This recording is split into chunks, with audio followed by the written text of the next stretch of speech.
Hello, Robs. We're back with The Plot to Kill JFK by David M. Warren, the explosive documentary novel of three men and their diabolical plot to assassinate John Fitzgerald Kennedy. This is part one. It was election night, November 6, 1962, a Tuesday. In the living room of a farmhouse in Maryland, about 35 miles from Washington, D.C., three men sat huddled around an expensive TV set. They were watching the election returns. By name, the three men were 54-year-old Silas Proctor, the president and founder of the right-wing America First Society. The second man was Bill Medina, a good-looking young man who functioned as Silas Proctor's male secretary. And the third man of this unholy trio was Judson P. Starkey, a wealthy industrialist and also the owner of the farmhouse where the fateful meeting occurred. It was the same Judson P. Starkey who had campaigned so vigorously in behalf of John F. Kennedy during Kennedy's torrid 1960 presidential election campaign. On the eve of Election Day in 1960, Starkey closed out his campaigning for Kennedy by going on the air and making a nationwide television appeal to the American people, begging them to forget their religious prejudices when they marched to the polls on the following day. But on this election night in November of 1962, Judson P. Starkey wasn't in any mood to be helpful to anyone, least of all to someone named Kennedy. To Starkey's way of thinking, there were too many Kennedys in Washington already. First and foremost, there was President John F. Kennedy himself. Then there was the president's next youngest brother, Attorney General Robert F. Kennedy. And to Starkey's great dismay, he now learned that there would soon be another Kennedy brother in Washington. The TV news commentator had just announced that Edward M. Kennedy, the president's very youngest brother, had been elected U.S. Senator from the state of Massachusetts. Starkey remembered how he had helped to put John F. Kennedy into the White House, and in retrospect, he felt like he had helped to create some kind of a political Frankenstein monster. He got up from his chair, and with an angry flip of the wrist, he turned off the TV set. Then he violently predicted, "There'll be a goddamn Kennedy in the White House for the next 20 years, and maybe even longer." Sitting back down and addressing Proctor by his first name, Starkey said, "Silas, if these Kennedy boys do monopolize the White House, they'll do the country more harm than Roosevelt did." "Roosevelt," the name exploded out of Proctor's mouth. "Why, that villain wasn't nothing but a dictator. If he hadn't have died in office, only God knows how many more times he would have been elected."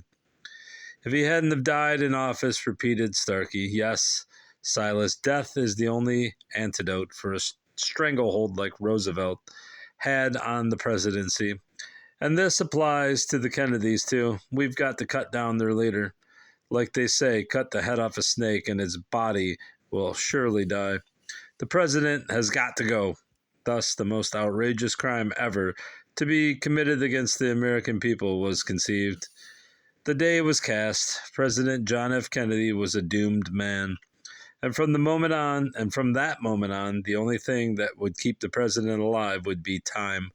The time that it would take for his executioners to figure out the best time and place for his slaughter. On the night of December 7th, Proctor was scheduled to give a lecture on right-wing politics at Town Hall in New York City.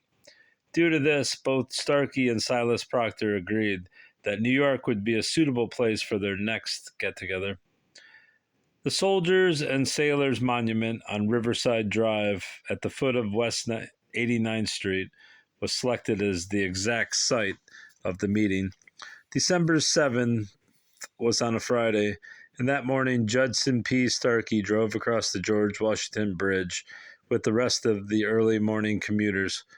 The seemingly endless caravan of cars resembled a huge snake as the cars turned off the bridge and started their slow bumper-to-bumper crawl along the West Side Highway.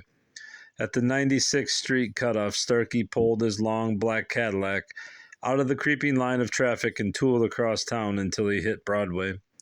On Broadway, Starkey headed back uptown again. He drove slowly, paying particular attention to the intersecting side streets, and to his left, between Broadway and West End Avenue on West 100th Street, Starkey saw what he was looking for. It was a hotel, the West Side Towers. The Towers was once a magnificent hostelry, which catered only to the very rich and the very famous, but now it was a dilapidated victim of the times. Starkey thought the hotel would serve as a good operating base. No one would suspect he'd stay there, and no one he knew would accidentally meet him there. Starkey started to sign his name in the book, and it suddenly dawned on him that he hadn't thought up an alias. The first name that popped into his mind was John Smith. John Smith, thought Starkey. Why, any Bush League hotel clerk would immediately spot that name as a phony. Even if a man's name really is John Smith, signing a hotel register that way will always arouse the suspicion of the desk clerk. So Starkey kept the John from John Smith and added Wilkes from a Wilkes-Barre, Pennsylvania address that was printed on the side of an empty candy carton standing by the side of the vending machine, and signed the registered John Wilkes. Immediately, the signature brought forth a reaction from the desk clerk. He looked at Starkey and said, "Somehow that name rings a bell." "How's that?" Starkey asked him. "I said, somehow your name rings a bell," answered the desk clerk. Then he loudly exclaimed, "Now I got it, Booth. John Wilkes Booth, the man who shot Abraham Lincoln."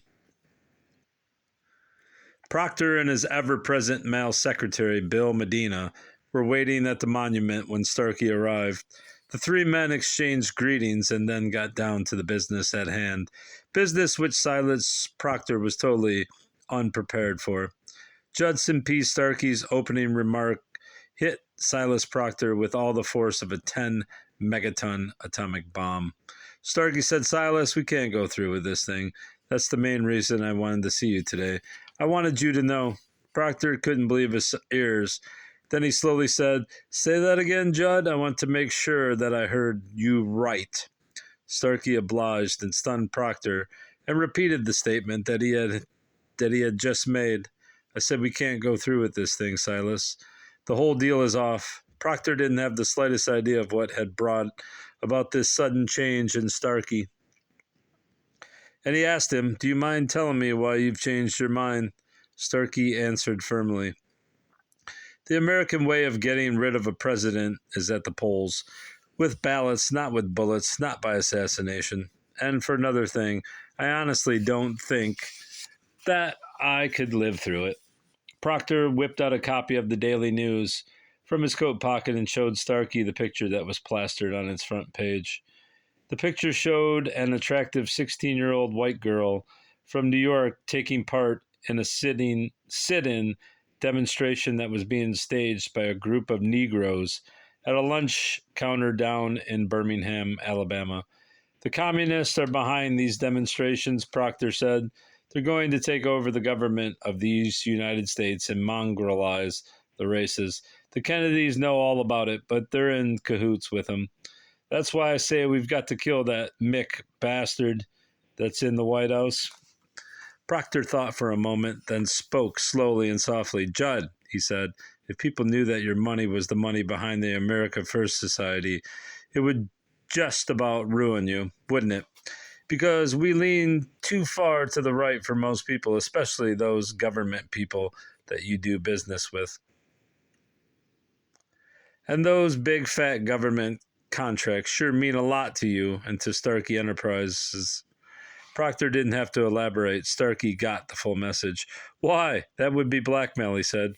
During the long and lonely drive from New York back down to his farm in Maryland, Starkey had ample time to mull over the facts. That with Silas Proctor's threat of blackmail hanging over his head, he was no longer a free man. He was caught like an animal in a trap, and every way out of the trap was paved with probable disaster.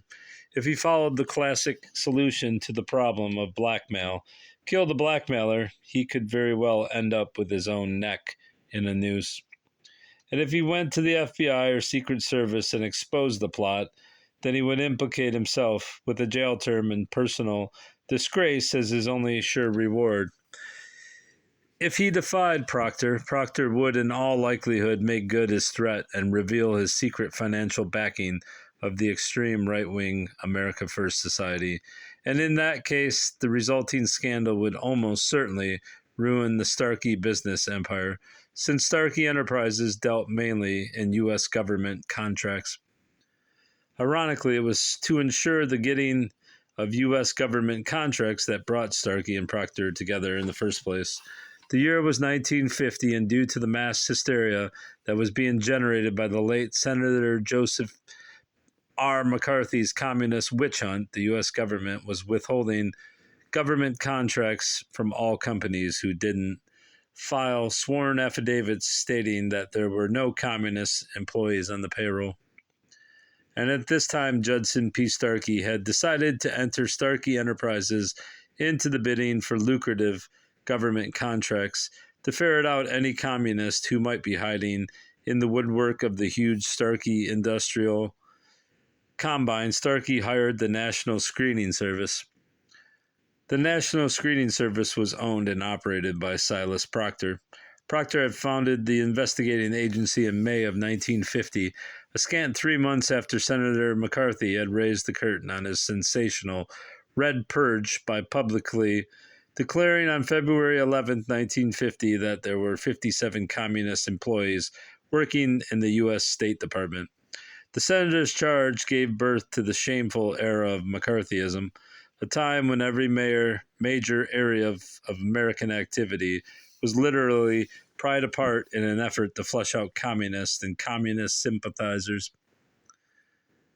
The mood of the land was one of fear that communists were taking over the country. Waiting in the wings, ready to exploit this fear, were scores of men like Silas Proctor. By and large, all of these men had one thing in common. They were usually frustrated failures of men. For them, the American dream had remained just a dream. It had failed to materialize into a thing of reality, and they desperately needed something or somebody to blame for their miserable condition. Not only did the communist threat provide them with a perfect scapegoat for their frustrations, it also provided them an opportunity to achieve some sort of recognition. Silas Proctor was a typical example of the whole lot. Proctor correctly figured that private business enterprises would need private investigating agencies to weed out the communists from among their employees, and any screening service operating out of the nation's capital would benefit by its Washington address, since any report coming out of Washington is accorded almost the same respect as the official government release.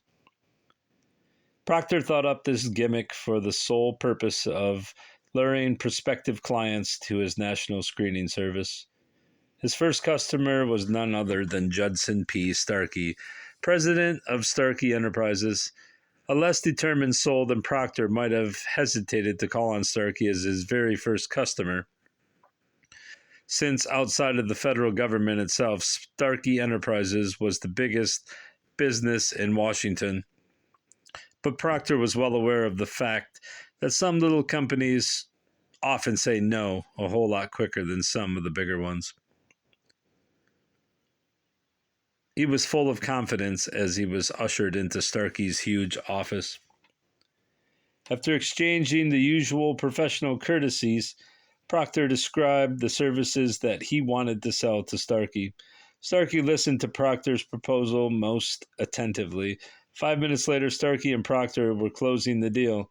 Now Starkey was talking in the terms of dollars and cents. "I hope this won't cost us too much, not over $50,000, Starkey said. Proctor replied, "Just how much it will cost you, I can't say right now. I'll have to wait until the job is finished. It's a complicated operation, you know." "Well, what about your retainer fee?" Starkey asked. "Will $5,000 be all right?" $5,000? Will it be all right? It was downright incredible, thought Proctor, and he was so happy that he could have floated right up to the ceiling as he strutted out of Starkey's office with the $5,000 check stuck into his pocket. Less than 24 hours ago, he had been practically penniless with a fledgling business on his hands and not enough ready cash to meet the first week's payroll. Now he had a certified check for $5,000, enough to meet the payroll with plenty to spare. Riding the crest of his huge success with Starkey Enterprises, Proctor quickly built the National Screening Service up into the biggest business of its kind in the country. By January of 1951, the National Screening Service had branch offices in New York, Los Angeles, Pittsburgh, and in Detroit. And Proctor himself was no longer just an obscure little druggist from Brattleboro, Vermont. Now he was a well-known celebrity. He was the nation's foremost expert on the communist threat in America, even outranking Senator Joe McCarthy. Daily, he was quoted on radio and TV. His picture adorned the covers of all the big magazines, Life, Look, the Saturday Evening Post, and he only missed by a hair's breadth of becoming Time magazine's Man of the Year for 1951.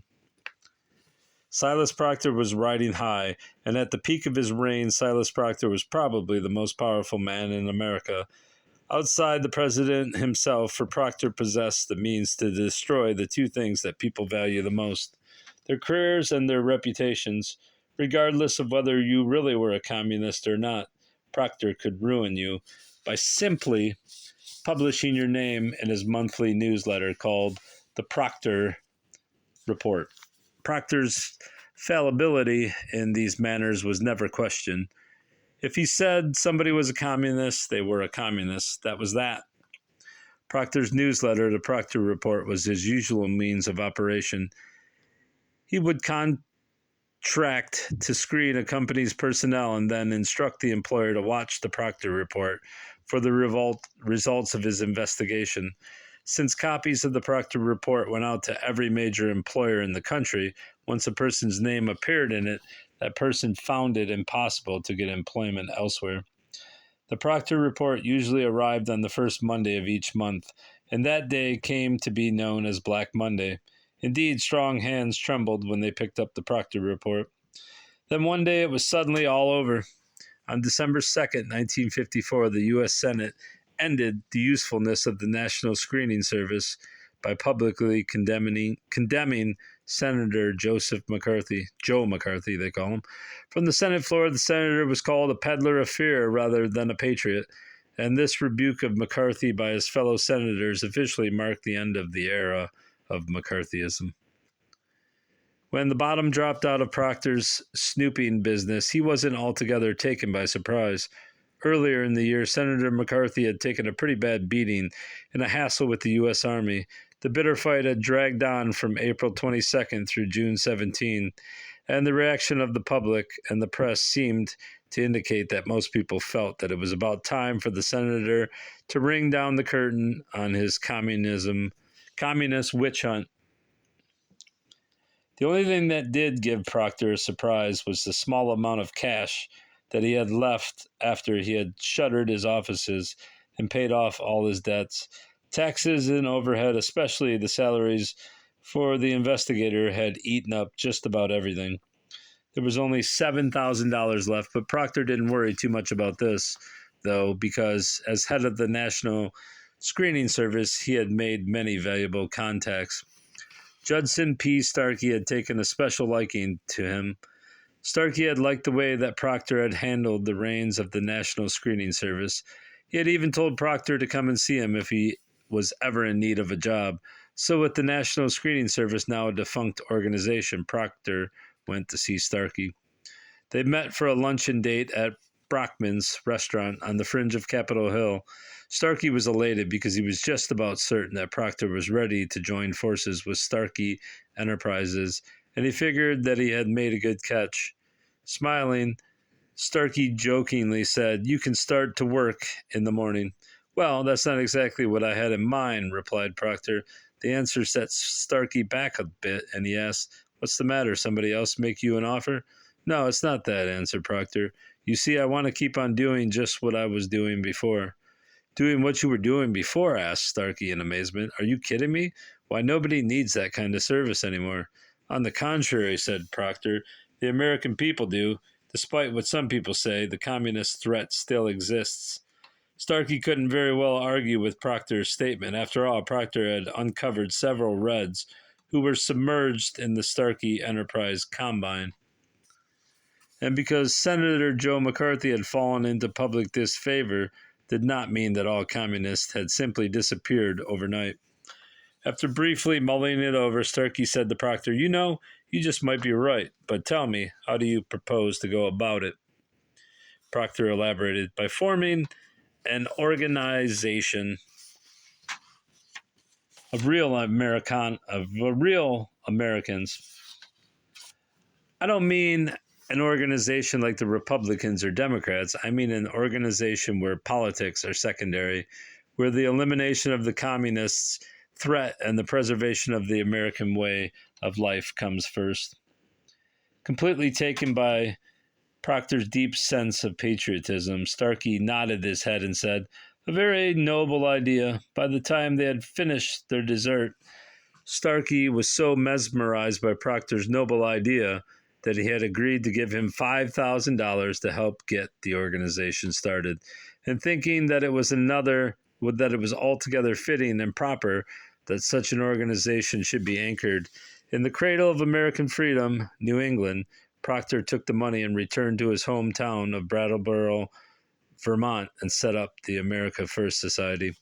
The society rapidly built up a membership by placing carefully worded advertisements in newspapers, stressing patriotism and the danger of communism. The society soon had a national following, a following that included several U.S. senators. But when the society began to preach a doctrine that contained more hate than it did patriotism, members who were prominent in the political and business world withdrew from its fold. Even then, the America First Society showed a gross lack of respect for the President of the United States. On January 17, 1956, in a vicious attack on President Dwight D. Eisenhower, the Society branded the President a stupid communist stooge. It was at this point that Judson P. Starkey's association with the America First Society became secret. Publicly, he denounced the organization, but secretly he continued to give it his financial support. One of the world's most hazardous occupations is the job of being president of the United States. Most Americans fail to realize this shocking fact. To date, of the 36 men who have occupied the White House, 4 have been murdered while still in office, excluding President John F. Kennedy, the murdered chief executive, have been President Abraham Lincoln, fatally wounded by a pistol shot fired by John Wilkes Booth at Ford's Theater in Washington, D.C., on the night of April 14, 1865. President James A. Garfield, shot in the back by Charles Julius Guiteau on the morning of July 2, 1881, in Washington's Baltimore and Potomac Railroad Station. President William McKinley, shot twice at point-blank range by Leon F. Zogas at the Pan American Exposition in Buffalo, New York on September 6, 1901. Indeed, this is a very high mortality rate, and one must also bear in mind that besides the successful assassinations of American presidents, that there are scores of attempts that fail. Some of these abortive attempts on the lives of our chiefs of state, like the incident at Blair House on November 1st, 1950, involving President Harry S. Truman, receive wide publicity and become common knowledge to the general public. But mostly details of these incidents remain buried in the files of the Secret Service and the FBI, and the general public never learns about them.